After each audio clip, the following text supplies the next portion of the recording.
5,5 millions de véhicules d'occasion sont vendus chaque année en France avec une explosion des ventes des modèles les plus récents. Alors vendre sa voiture, une expérience parfois compliquée, mais depuis peu des sociétés proposent de prendre en charge, comme pour un appartement, la vente de votre automobile. Alors que valent ces services? Que faut-il savoir avant de faire appel à ces intermédiaires? Ce soir c'est Karine Guéoc qui vous répond. Une première question, la vente de voitures d'occasion représente-t-elle un gros marché? Et oui, 5,5 millions de véhicules d'occasion vendus chaque année, vous l'avez dit Xavier, c'est 2 fois plus que les voitures neuves et 60% des Français revendent eux-mêmes leurs véhicules directement à un autre particulier.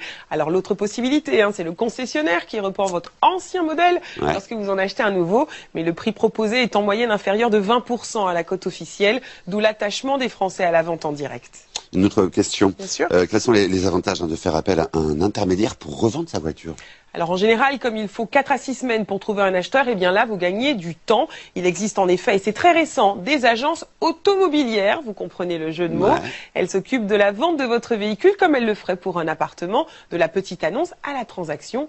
Montant de la commission, 5% du prix de vente en général, soit 400 € pour une petite citadine vendue autour de 8 000 €, 750 pour un monospace de 15 000 €. Et puis sachez également que les sociétés d'experts qui travaillent pour les compagnies d'assurance peuvent évaluer la valeur de votre auto, rapport à l'appui, 200 € en moyenne la prestation. Tout de même. Et ces voitures vendues par des intermédiaires sont donc de bonnes affaires?